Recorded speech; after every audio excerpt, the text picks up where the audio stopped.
The coachman pulled up his 4 horses and looked round to the right, to a field of rye, where some peasants were sitting on a cart.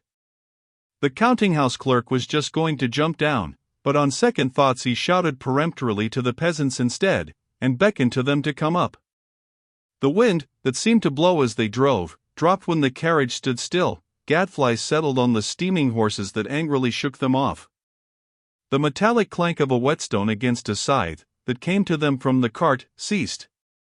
One of the peasants got up and came towards the carriage. "Well, you are slow," the counting-house clerk shouted angrily to the peasant who was stepping slowly with his bare feet over the ruts of the rough dry road. "Come along, do." A curly-headed old man with a bit of bast tied round his hair, and his bent back dark with perspiration, came towards the carriage, quickening his steps, and took hold of the mudguard with his sunburnt hand. "Vozdvizhensko, the manor house?" "The Count's," he repeated. "Go on to the end of this track. Then turn to the left. Straight along the avenue and you'll come right upon it." "But whom do you want?" "The Count himself?"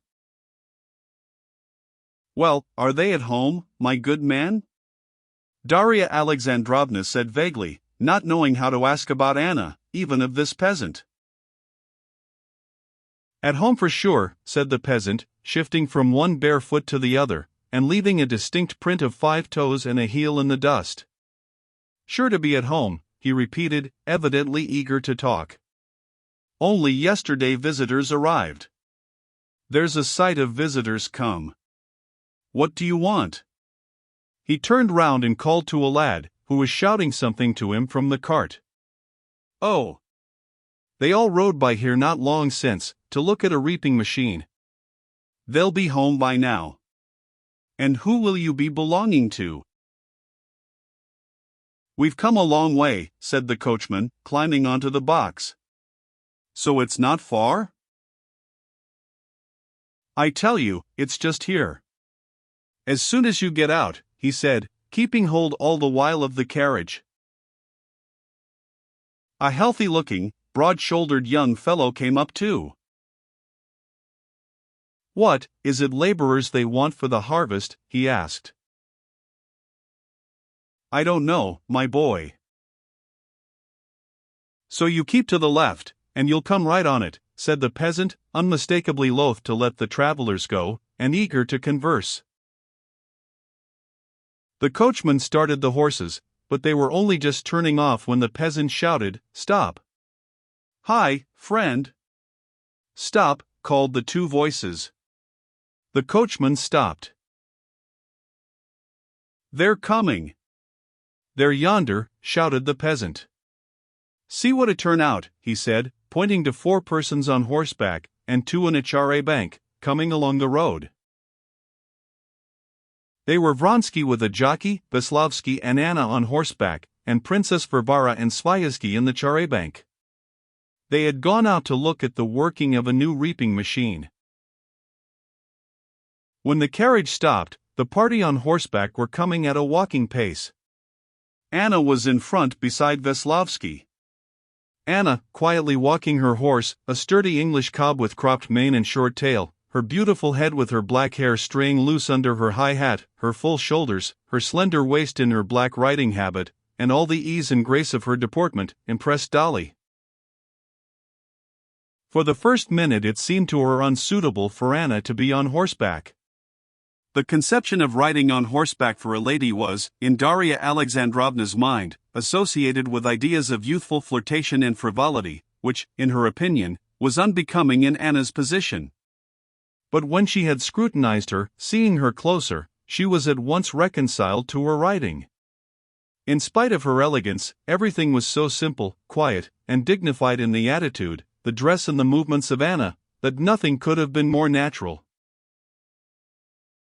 Beside Anna, on a hot-looking grey cavalry horse, was Vasenka Veslovsky in his Scotch cap with floating ribbons, his stout legs stretched out in front, obviously pleased with his own appearance. Darya Alexandrovna could not suppress a good-humored smile as she recognized him. Behind rode Vronsky on a dark bay mare, obviously heated from galloping. He was holding her in, pulling at the reins.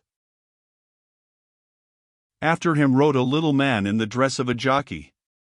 Sviazhsky and Princess Varvara in a new char-a-banc with a big, raven-black trotting horse, overtook the party on horseback.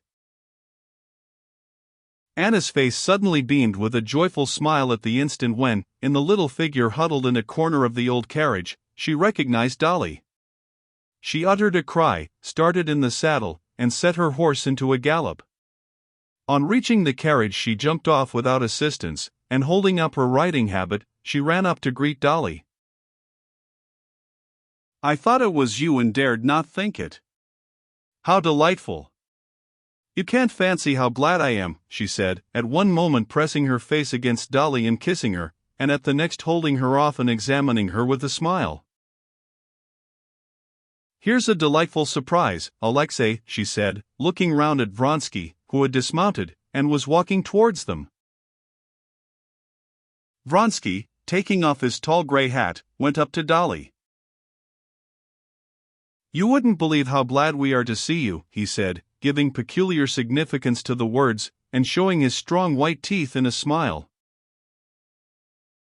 Vasenka Veslavsky, without getting off his horse, took off his cap and greeted the visitor by gleefully waving the ribbons over his head.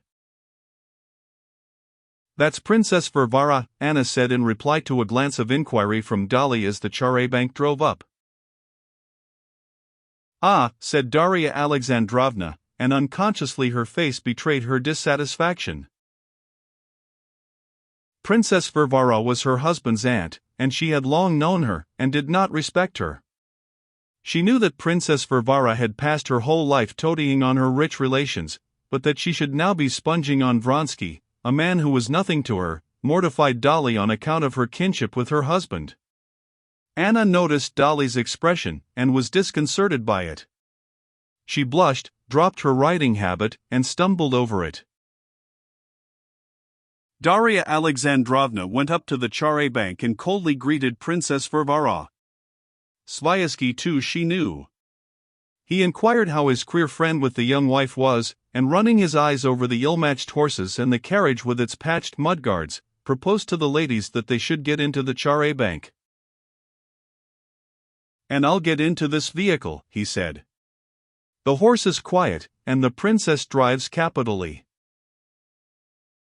"No, stay as you were," said Anna, coming up, "and we'll go in the carriage," and taking Dolly's arm, she drew her away. Darya Alexandrovna's eyes were fairly dazzled by the elegant carriage of a pattern she had never seen before, the splendid horses, and the elegant and gorgeous people surrounding her. But what struck her most of all was the change that had taken place in Anna, whom she knew so well and loved. Any other woman, a less close observer, not knowing Anna before, or not having thought as Darya Alexandrovna had been thinking on the road, would not have noticed anything special in Anna. But now Dolly was struck by that temporary beauty, which is only found in women during the moments of love, and which she saw now in Anna's face. Everything in her face, the clearly marked dimples in her cheeks and chin, the line of her lips, the smile which, as it were, fluttered about her face, the brilliance of her eyes, the grace and rapidity of her movements, the fullness of the notes of her voice, even the manner in which, with a sort of angry friendliness, she answered Veslavsky when he asked permission to get on her cob, so as to teach it to gallop with the right leg foremost, it was all peculiarly fascinating, and it seemed as if she were herself aware of it, and rejoicing in it. When both the women were seated in the carriage, a sudden embarrassment came over both of them. Anna was disconcerted by the intent look of inquiry Dolly fixed upon her. Dolly was embarrassed because after Sviazhsky's phrase about this vehicle, she could not help feeling ashamed of the dirty old carriage in which Anna was sitting with her. The coachman Philip and the counting-house clerk were experiencing the same sensation. The counting-house clerk, to conceal his confusion, busied himself settling the ladies, but Philip the coachman became sullen, and was bracing himself not to be overawed in future by this external superiority. He smiled ironically, looking at the raven horse, and was already deciding in his own mind that this smart trotter in the char-a-banc was only good for promenage, and wouldn't do 30 miles straight off in the heat. The peasants had all got up from the cart and were inquisitively and mirthfully staring at the meeting of the friends, making their comments on it. "They're pleased, too, haven't seen each other for a long while," said the curly-headed old man with the bast round his hair. "I say, Uncle Gerasim, if we could take that raven horse now, to cart the corn, that would be quick work." "Look-ee. Is that a woman in breeches?" said one of them, pointing to Vasenka Veslovsky sitting in a side saddle. "Nay, a man. See how smartly he's going it." Lads. Seems we're not going to sleep, then?" "What chance of sleep today?" said the old man, with a sidelong look at the sun. "Midday's past, look-ee. Get your hooks, and come along."